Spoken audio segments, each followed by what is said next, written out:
มือนี้เขาจะไปกินปิ้งเอ็นอยู่ใกล้ๆเฮาบ้านเฮานี่เอง แคทแถวบ้านอ้ายเนี่ยแคทมาห้างปิ้งเอ็นเดอร์แถวบ้านอ้ายเขามี3คนประมาณ3คน4คนน่าจะเป็นเบอร์ตัวจริง จะ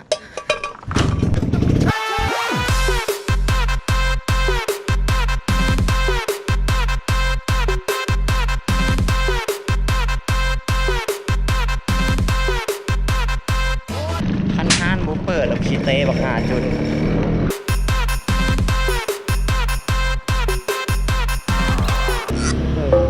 บอกเข้ามาซั่นท่านเขายังบ่ทันเปิดกับบ่บอกเลยมันเมื่อบอกเสิร์ฟปล่อยให้กูมาฮอดทานผิดเพราะว่ามันซั่วของจุนเบิ่งเขายังตั้งเป่าอยู่ยังบ่มีคนพอดีท่านี่มันมาละเกี่ยมเบิ่งเอ้าก็ยังมองเนี่ยจุนเนี่ยก็ยังมองเนี่ย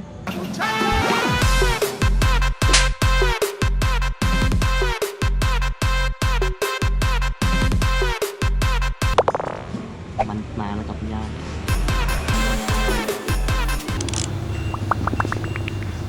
ไอบี้มาทำเขาในบออยู่ก่อนอีพอยน์ทันไม่ใช่ออกไปแล้วเนี่ยอยู่ใส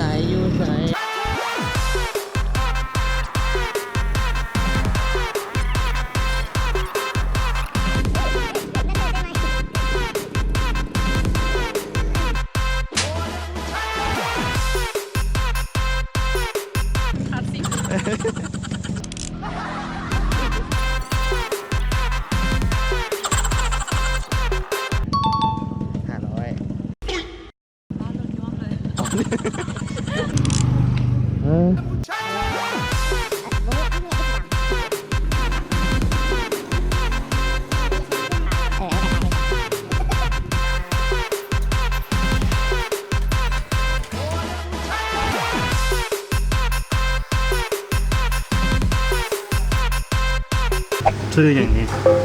อ้าวเขาซื้อแคท บอกแม่ซื้อ ซื้อฮานฝนไอบี มีไว้เลยมีจุนจุนเดี๋ยวขอขอบคุณค่ะจ้า ด้วยขอบคุณในจานนึงขอบคุณลาดจานนึง ขอบคุณมีเหรอ มี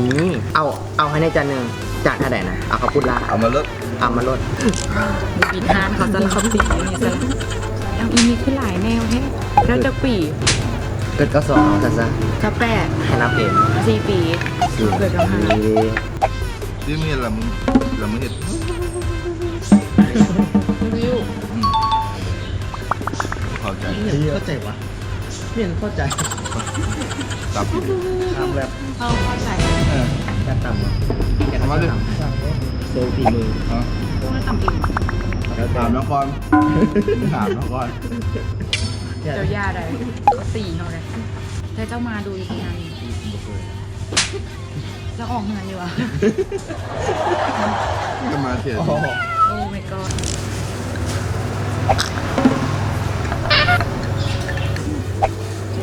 กำลัง ที่จริงเขาจะเบิร์ มีเมนูบอกเอามาบอก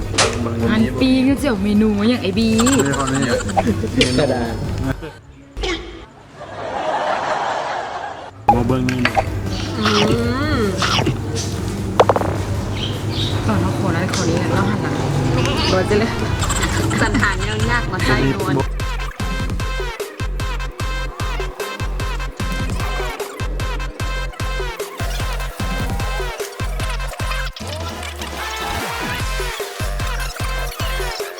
อันนี้แหละจะเป็นพวก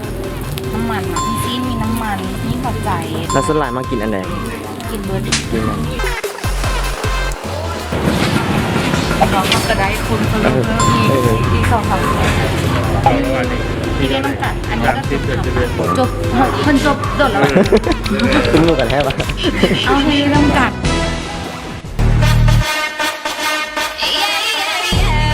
เห็ดกราฟิกอันนี้ รุ่นหลอก มาดูแล้วมาดูมาแต่ถามอย่างมัน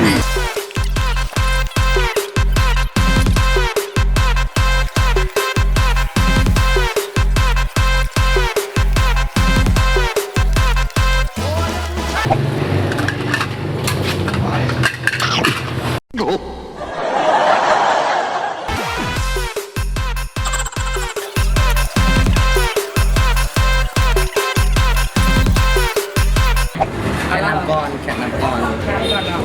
บดได้ อะไรนี่ เอาเลย 2 4 16 18อ่ะแต้มขี้กินมะนาวแต้มคู่กินเดียว จังคู 18กับขีดละ 18ก็คู่แล้วเอ้ย 9 18คู่19ขี้สาวคู่ เอา1 บวก 8 เอาเอานั้นเลยว่ะ เอาแล้วนี่เด็กก็ได้กิน คือแต่นายเนาะโมเมนต์เฮาในเราแล้วก็เปลี่ยนกติกาเขาเสยเลยอหย่างวะตะกี้นี่กันแล้วอ่ะยาเจ้าอาจจะได้ขี้เจ้านับก่อน มาสอง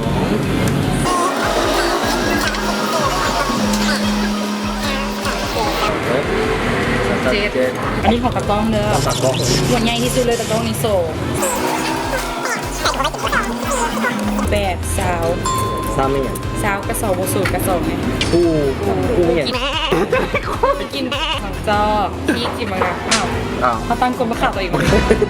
กินลาวคือกินเบิดเปลือกข้าวพรเขาเลยนะผมนี้แบบ เด๊เขาบอกแล้วให้ป้า ยับยับยับ เอาเปียงบางก็เอาป้าเอาเปียงหนา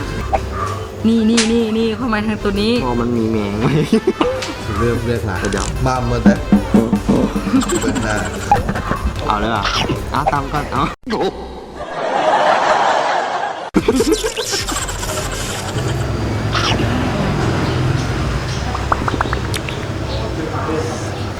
เอาเด้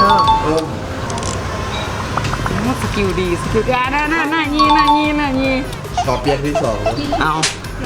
ต้อง จะเลือกเลยเขาให้จะเลือกก่อนให้เกียร์ อันนี้เมื่อไหร่ตอนเนาะเมื่อไหร่ตอน ขอเปลี่ยนที่สอง ไข่มือมาแล้ว มีมาแล้ว เลยไม่ได้มันอะไรเนี่ยได้ก็ได้จะมาซื้อให้น้องให้ยับมัน เอาอ่ะอันนี้มูเฮาซื้อใส่น้อยอันนี้ไอบีไอจูนไออดีแล้วยี่อีกได้หนึ่งนางนี่แล้วคือคุณสั่งวิ่งบอกอิ่มแล้วทุกคนอิ่มแล้วที่กินมันจะ อิ่มแล้วคือกันจังไหนคือมาสาระแล้วมันต้องกระเบื้องได้หนีกับเข็มมันคือ เรียวๆเลยมึงมาเนี่ยมึงก็เข้านำเลย ก็ไหวบายไปเดี๋ยว มึงบอกคือรายการเนี่ย ไม่กันอย่าง แล้วลง แล้วลง ก็ไปทำเขาอยู่บ้านมาเถอะ มาแบบบริพูอีกได้มาเป็นเดียว มึงมันก็บอกกูก็มากูมึงนี่แหละกูก็มาแบบไอ้นี่แบบทานรายการอาหารเช่นนะมึงกูคือภาพแบบอย่างนึงมันต้องมีอาหารหลังมาแล้วให้กูซีมแล้วให้กูแบบให้กูวิเคราะห์ว่านี่มันมีอันนั้นอันนี้ได้รสชาติมันเป็นชาติสีแดงกูคิดภาพแบบกูยิ่งใหญ่เฮียงมึงแบบกูรัชดาลัยอ่ะเล่นใหญ่ไปเลยกูว่ากูต้องมานั่นแหละเนี่ยอาจารย์ยิ่งศักดิ์ไปเลยอย่างนี้นะกูมาวันปุ๊บเดี๋ยวเลยจับป้อมเข้าเลยไปให้กูเลยจ้าเลี้ยวแหง อย่าเอียงเข่าได้แล้วมันเข่าแล้ว ไม่เป็นไข้ เฮ้ยมึงก็มาแบบเรียวๆมึงเห็นรถประจำตำแหน่งหรือเปล่า แต่ ของแก่ของรถ คลาสสิก คลาสสิกกันปะที่เป็นพลาสติก คัน มึ เมื่อง กี้เกือบบอกขึ้น แล้วถามกูว่าจากโล เอาที่แบบทำหนึ่ง เนี่ยมันทานยงน้ำกัน มันคือ ถึงเขาจะหนาดีกลัวกระต่ายเขาเข้าใจ เนาะมันเอากูมากัดสมัยบนแล้วมันจะผ่านกัดเกง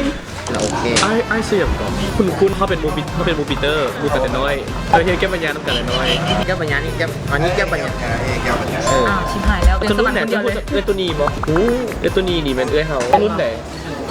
เสือกแล้ววะ เราเป็นเนี่ยเราอยู่ม.3อันอาจจะอยู่ม.1 ตอนนั้นอยู่ม.1เขาน่าจะอยู่ป.2 เฮ้ยมึงไม่ขายเลยก็คือมึงแค่ซีปีนซ่า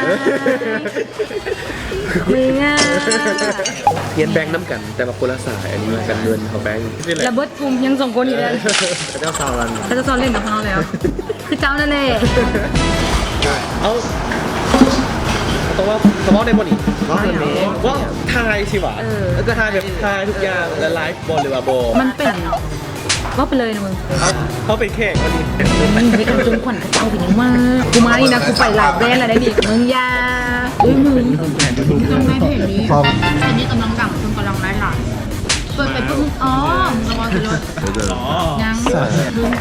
คลาสสิกเลยมึงอ๋ออีหลีเฮ้ยกับ157ไลค์ อะไรมึงเหยียดมีความเหยียดมึงบูลลี่ไอ้เป็นลูกไผ่คือมึงงามแท้ฮะ อย่างนี้เจ็ดสิบ200 เดี๋ยวพี่หน้าเอาใหม่เดี๋ยวอีพีนี้จบไปก่อนเดี๋ยว ลองทาง เดี๋ยวอีพีหน้าเขาท่านใดเดี๋ยวเขาสิมาบอก ปลาแคทที่ อะไร